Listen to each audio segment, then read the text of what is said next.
మొత్తానికి చూసాంగా విజువల్స్.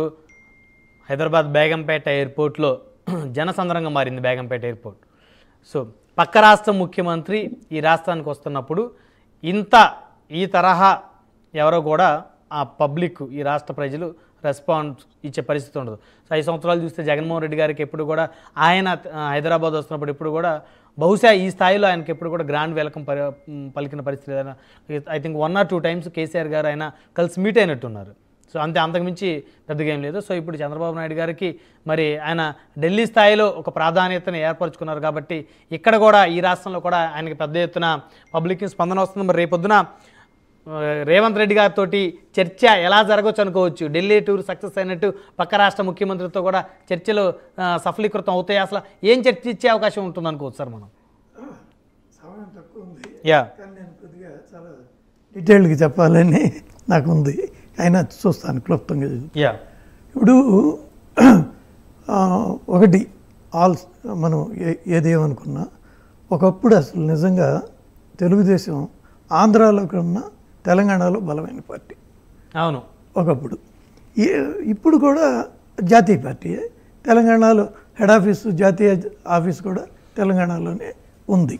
చంద్రబాబు నాయుడు గారు కూడా జాతీయ అధ్యక్షుడే. అవును, కాబట్టి ఆయనకి డెఫినెట్గా ఫాలోయింగ్ తెలంగాణలో జగన్తో చూస్తే సంబంధం ఉండదు. ఆయనది ఓన్లీ ప్రాంతీయ పార్టీ. ఆయన ఏమి తెలంగాణలో క్లోజ్ చేసేసుకున్నాడు చెప్పేసి కూడా. కాబట్టి ఎందుకని ఆయన సాహసం చేయలేకపోయాడు? ఇంకా అది వేరే సబ్జెక్ట్, ఇక లోతు అయిపోతుంది టైం. కాబట్టి ఇది ఒక ఫ్యాక్ట్. అయితే ఇక్కడ చాలా జాగ్రత్తగా గమనించాల్సిన అవసరం ఉంటుంది. జనరల్గా కేవలం ప్రాంతీయ పార్టీలు ఉన్నప్పుడు, అంటే ఇంతకుముందు ఎవరు ఉన్నారు? ఇక్కడ కేసీఆర్, అక్కడ ఆయన బీఆర్ఎస్గా మార్చే వరకు అది టీఆర్ఎస్ఏ, అంటే ప్రాంతీయ పార్టీయే. ఆయన కూడా తెలంగాణలో వదిలేసుకున్నాక ఓన్లీ ప్రాంతీయ పార్టీయే. ప్రాంతీయ పార్టీలతో ఏ చిన్న ఇష్యూ సాల్వ్ చేసుకున్న 2 రాష్ట్రాల మధ్య, ఆ రాష్ట్రంలో రెండో పార్టీ ఆయన క్రిటిసైజ్ చేస్తుందని, విమర్శలు చేస్తుందని వాళ్ళు పెండింగే పెట్టుకుంటారు. చిన్న అయినా కానీ చేసుకోవచ్చు కొన్ని. సరే, పైగా వాళ్ళకి అంత ఇంట్రెస్ట్ లేదు, వాటి వల్ల వచ్చేది లేదు. అది కూడా వ్యక్తిగత కారణాలు కూడా ఉంటాయి. కానీ జాతీయ పార్టీలు వాళ్ళకి ఇక్కడ అక్కడ కూడా ఉంటాయి. అవును, ఏది పార్టీలు. ఇప్పుడు బీజేపీ ఇక్కడ ఉంది, ఆంధ్రాలో కూడా ఉంది. టీడీపీ ఇక్కడ ఉంది, అక్కడ ఉంది. కాంగ్రెస్ ఇక్కడ ఉంది, అక్కడ ఉంది. కాబట్టి ఈ వాతావరణం తప్పకుండా ఇష్యూస్ సాల్వ్ చేసుకోవడానికి ఒక దోహదపడుతుంది ఈ 2 చోట్ల ఉంటాం. తర్వాత ఉన్నాయి కూడా పెద్ద కాంప్లికేటెడ్ ఇష్యూలే కాదు. కూర్చుంటే అక్రాస్ ద టేబుల్ 2-3 సిట్టింగ్లు అయిపోతాయి. వాటిల్లో ఒకటి ఏళ్ళ సైడ్ నుంచి అడిగే కొన్ని చెప్తాను. నిజమై అడిగే వాస్తవం ఎప్పట్లో ఆ బిల్లు హడావుడిగా పెట్టి కాంగ్రెస్ తప్పు చేశారు. చివరి నిమిషంలో కొద్దిగా 1 year ముందు పెట్టినట్టయితే ఇష్యూస్ అన్నీ వచ్చాయి. నేను కూడా చూస్తున్నాను 5 ఏళ్ల గురించి సమస్య. ఆ 5 ఏళ్ళు భద్రాచలం పక్కనే ఉంటాయి. నేను వెళ్ళాను భద్రాచలం ఒకసారి. అవతల అవతలకి వెళ్తే ఒక సైడ్ ఇది, ఒక సైడ్ అది. కాబట్టి ఆ 5 ఏళ్ళు ఆ చింతూరు అక్కడికి వెళ్ళాలంటే 300 kilometers వెళ్ళాలంట. అది జిల్లా హెడ్ క్వార్టర్కి. అది ఎక్కడికైతే 5 kilometers కూడా ఉండదు. కాబట్టి అటువంటి ఉదాహరణ కోసం చెబుతున్నా.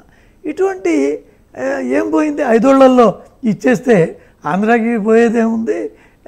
దానివల్ల వాళ్ళు ఏమంటారు 5 ఊర్ల ప్రజలు? వాళ్ళందరికీ చేరాలి, తెలంగాణలో చేరాలి అన్నారు. మనం ఇప్పుడు ఆ 5 ఏళ్ళు అప్పట్లో అసలు మొత్తం భద్రాచలం నేనున్నా ఢిల్లీలో 60 రోజులు. నాకు స్పష్టంగా తెలుసు. అటు సైడ్ ఏమో జయరాం రమేష్ కాంగ్రెస్, ఇటు వెంకయ్యనాయుడు గారు.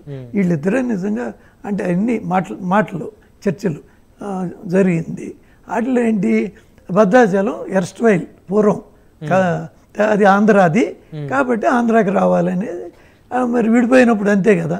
కానీ ఖమ్మం జిల్లా ఏర్పడినాక చివరికి ఏమన్నారు, మాకు ఒక మంచి పెద్ద గుడికోడు లేదు కాబట్టి కనీసం భద్రాచలం అన్న మాకు రావాలి కాబట్టి అని అంటే ఓకే, భద్రాచలం వరకు ఇచ్చి ఈ ముంపు గ్రామాలు అవి మాత్రం ఆంధ్రాకి పెట్టుకునేటట్టు, అంటే ఉత్తరోత్తర ఇబ్బందులు రాకుండా చేశారు.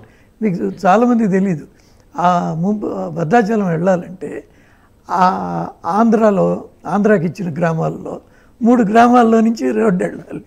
ఆ 3 గ్రామాలు అప్పుడంటే ఆంధ్రాలో ఎంటర్ అయ్యి మళ్ళీ తెలంగాణలోకి ఎంటర్. అది ఆ తర్వాత రోజు జయరాం రమేష్ వెంకయ్యనాయుడు గారిని కలిసి ఈ 3 ఊర్ల గురించి కొద్దిగా ఇవ్వాలి, మాకు అటు ఇవ్వాలని అడుగుతున్నారు అంటే అప్పుడు వెంకయ్యనాయుడు గారు నన్ను అడిగితే మేము అంత చర్చ చేసుకుని ఆ 3 ఊర్లు ముంపు దీనిలోకి రావట్లా లక్కీగా కాబట్టి ఇస్తే పర్లేదని. సో 7 మండలాలు -3 ఊళ్ళు. ఇది అది అయిపోయింది. ఆ 3 ఊళ్ళు ఇవ్వటం కూడా అయిపోయింది. ఇప్పుడు ఈ 5 ఊళ్ళు కూడా ఇప్పుడు ఇంకా సమయం ఉంటే ఈ 5 ఊళ్ళు లాంటి ఇష్యూలు కూడా చేసుకునేవాళ్ళు కదా అని చెబుతున్నాను నేను. అంటే ఇద్దరు ముఖ్యమంత్రి కూర్చొని మాట్లాడుకోవాలి. ఇప్పుడు ఆ బిల్లు పెట్టేటప్పుడు అయితే ముందే చేయొచ్చు కదా. కాంగ్రెస్ ఈ చర్చలే ఉండే కాంగ్రెస్ హడావుడిగా చివరి నిమిషంలో రాజకీయ లబ్ధి కోసం బిల్లు పెట్టడమే కానీ నిజంగా విభజన జరిగితే 2 రాష్ట్రాలకి ఏంటి అనేది ఆలోచించలే. వాళ్ళు కంఫర్ట్ వాళ్ళు చూసుకున్నారు. వాళ్ళు ఎంతసేపు అసలు ఈ బిల్లు బీజేపీ రాని ఏదో అదేంటి వాళ్ళు ఏదో చూద్దాం అని అనుకుని ఉండొచ్చు. చివరి నిమిషంలో పెట్టడం వల్ల వచ్చిన ఇబ్బందులు.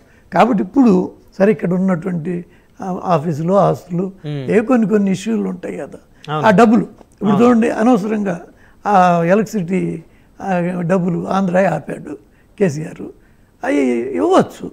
ఇట్లాంటివన్నీ పైగా ఇప్పుడు ఈయన దాని టీడీపీ వర్కింగ్ ప్రెసిడెంట్ కూడా చేశారు కదా రేవంత్ రెడ్డి గారు. ఆ రకంగా వ్యక్తిగత కారణం ఓకే, బట్ నేను అనేది ఈ జాతీయ పార్టీగా ఉన్నప్పుడు కొంత బ్రాడ్ మైండ్గా. మళ్ళీ రేపు ఈ డిస్కషన్ తర్వాత కేసీఆర్ గారు మళ్ళీ బయటకు వస్తారు. తెలంగాణ అంటారు నేను చెబుతున్నా అంటారు. అయినా మీరు వీటితో ఏదో అయిపోతుంది అట్లా అనుకోవద్దు అంటున్నారు కదా సార్. బీఆర్ఎస్ ఎవరి పాలైందురు అసలు ఇంకా అది అంతరించిపోయే పార్టీ ఇప్పుడు ఏమవుతుందంటే వాళ్ళకి మైత్రి ఉందంట కదా సార్. అది ఎందుకు అంతరిస్తుందంటే నిలబెట్టలేరు ఓడిపోయినాక. ఇప్పుడు వాళ్ళు 6 ఎమ్మెల్సీలు పోయారు కదా, ఈరోజైనా రేపు పోతున్నారు 6 ఎమ్మెల్సీ ఇక పోతారు. అంటే నేనేది ఇప్పుడు మరి పార్లమెంట్ ఒకటి కూడా ఎందుకు గెలవాలా? ప్రధాన సహకరించిందని పబ్లిక్ డిస్కషన్. వాళ్ళు సొంతం గెలిస్తే ఉన్న నష్టమా? గెలిచి సహకరించకూడదా? గెలిచి సహకరించకూడదా? ఇవన్నీ వాళ్ళ సొంత మెదక్కే పోయిందిగా, అదన్నా కలుసుకోవాలి కదా. అందుకని ఏంటంటే స్లోగా డిసింటిగ్రేట్ అవుతుంది. రైట్. ప్రసాద్ గారు, సప్తగిరి ప్రసాద్ గారు, మొత్తానికి చంద్రబాబు గారికి బ్రహ్మరథం పడుతూ ఉన్నారు తెలంగాణ వాసులు సైతం కూడా. సో ఢిల్లీ టూర్ ఏ విధంగా సక్సెస్ అయిందో రేపు తెలంగాణ ముఖ్యమంత్రి గారితో జరిగేటువంటి చర్చ కూడా సక్సెస్ అవుతుంది అని చెప్పేసి అందరూ భావిస్తూ ఉన్నారు. ఏమంటారు సార్? మీకు ఇప్పుడు రఘునాథ్ బాబు సార్ చెప్పినట్టు తెలుగుదేశం పార్టీకి తెలంగాణ ఒకప్పుడు కంచుకోట. అవును, తెలుగుదేశం పార్టీకి స్ట్రాంగ్ బేస్ ఉన్నటువంటి రీజియన్ తెలంగాణ. ఒకప్పుడు TRS, Telugu Desam party, communist party కలిసి పోటీ చేసినప్పుడు కూడా తెలుగుదేశం పార్టీకి తెలంగాణ రీజియన్ లో బ్రహ్మాండమైన సీట్లు వచ్చింది. ఇంకా కూడా చాలా మంది క్యాడర్, తెలుగుదేశం పార్టీ జెండా మోసే క్యాడర్ చాలా ఉంది. ఎందుకో కొన్ని కారణాల వల్ల పార్టీ ఎక్కువగా సీట్లు సాధించలేకపోయింది అప్పట్లో. మళ్ళీ ఇప్పుడు చంద్రబాబు నాయుడు గారు ముఖ్యమంత్రి అవడంతో పార్టీ పునర్వైభవం సంతరించుకుంటుంది. దాంట్లో నాకు ఏం సందేహం లేదు. పార్టీ మళ్ళీ బౌన్స్ బ్యాక్ అవుతుంది. గట్టి నమ్మకం ఉంది, క్యాడర్ ఉంది, ప్రజలు మన చంద్రబాబు నాయకత్వం పట్ల విశ్వాసం ఉంది. మీకు తెలుసో లేదు, చంద్రబాబు నాయుడు గారు అక్రమంగా అరెస్ట్ అయ్యి జైల్లో ఉన్నప్పుడు గచ్చిబౌలి స్టేడియంలో హైటెక్ సిటీలో సాఫ్ట్వేర్ ఇంజనీర్స్ అయితే ఏమి వాళ్ళైతే లక్షలాది మంది వచ్చారు. భారీ ఎత్తున మద్దతు ఇచ్చారు. భారీ ఎత్తున మద్దతు ఇచ్చి సపోర్ట్ చేశారు. ఒక మారల్ బూస్ట్ ఇచ్చారు తెలుగుదేశం పార్టీ కేడర్ కూడా. అంత పెద్ద కార్యక్రమాన్ని నిర్వహించారు.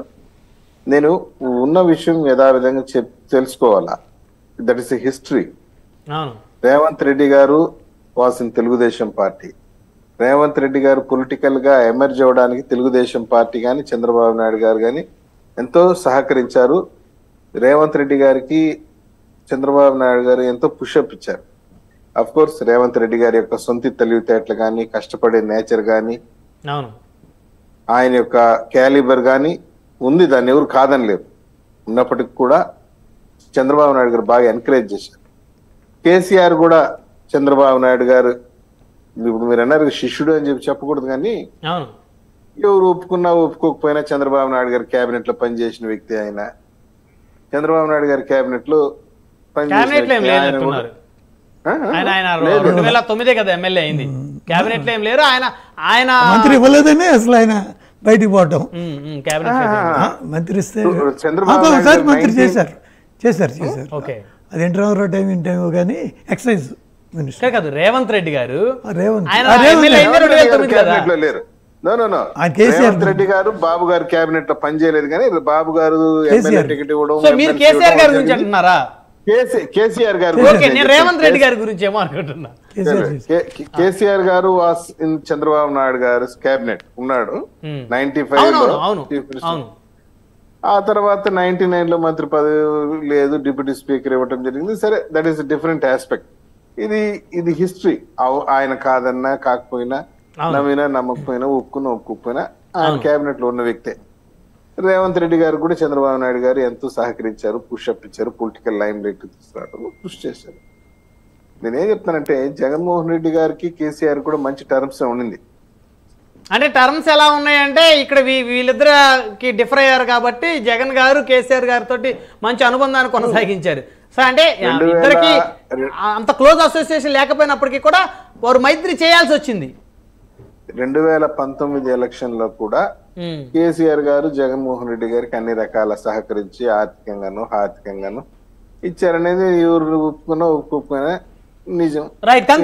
తర్వాత ఆయన దగ్గర పోవటము, ఆయన బిర్యానీ పెట్టి తినేసి రావటం తప్పించి ఏ రోజు రాష్ట్ర ప్రయోజనాల గురించి మాట్లాడినటువంటి దాఖలాలు లేదు జగన్మోహన్ రెడ్డి గారు.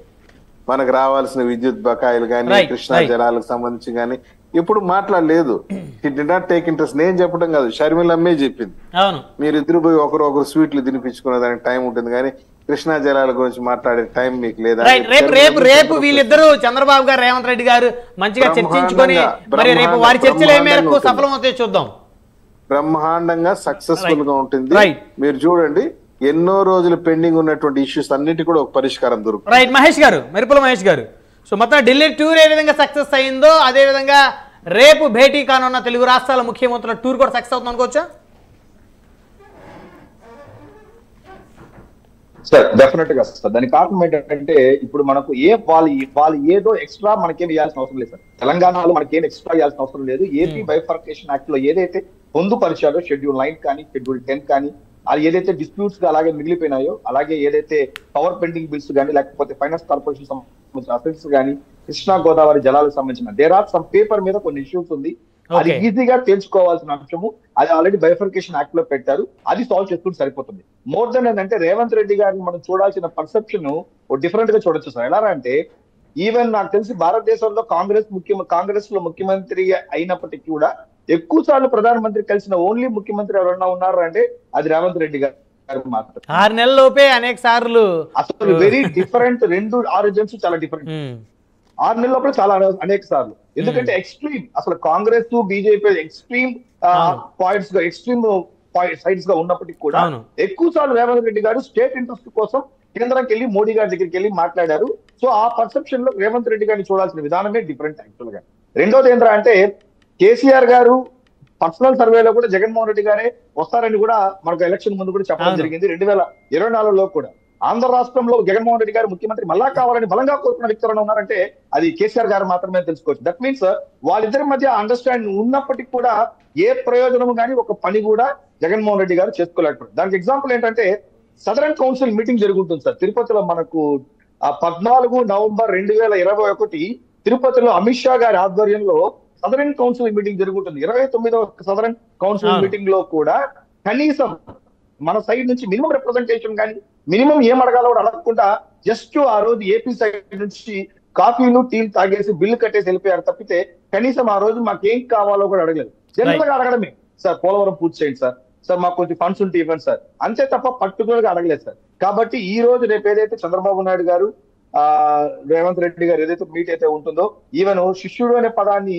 ఎక్కువ సార్లు వాడినప్పుడు బట్టి విక్రమార్క గారు కూడా డిప్యూటీ సీఎం దాని మీద కొంచెం ఘాటుగా స్పందించిన. అవును. డిప్యూటీ సీఎం శిష్యుడు ఏంటి, అలా ఏంటి, అలా తీసుకురాకండి, అలాంటి మాట్లాడొద్దండి, అది కరెక్ట్ కాదు కూడా అన్నారు. నో సార్, అలా తీసుకుంటే ఇప్పుడు మోడీ దగ్గరికి కాడికి వెళ్తున్నారు, రాహుల్ గాంధీ పక్కన మళ్ళీ నెక్స్ట్ రోజు కలుస్తున్నారు. సో అది కాదు, పాలిటిక్స్ స్టేట్ ఇంట్రెస్ట్ అని చూడగలిగే లీడర్షిప్ రేవంత్ రెడ్డి సమయం లేదు చూద్దాం. కాకపోతే ఏంటంటే రెండు రాష్ట్రాల ముఖ్యమంత్రుల మధ్య మైత్రి బాగుంటే ఖచ్చితంగా ఏవైతే పెండింగ్ పడిపోయినటువంటి ఇష్యూస్ అవుతున్నాయో అవి త్వరగా క్లోజ్ అవుతాయి అనేది అందరి అభిప్రాయం. సో రైట్, సమయం లేదండి. ధన్యవాదాలు చర్చలో పాల్గొన్నందుకు. రఘునాథ్ బాబు గారు, భారతీయ జనతా పార్టీ సీనియర్ నాయకులు, మెరుపుల మహేష్ గారు, జనసేన పార్టీ నగర ఇన్ఛార్జ్, అదేవిధంగా సప్తగిరి ప్రసాద్ గారు, తెలుగుదేశం పార్టీ రాష్ట్ర అధికార ప్రతినిధి, అందరికీ పేరు పైన ధన్యవాదాలు.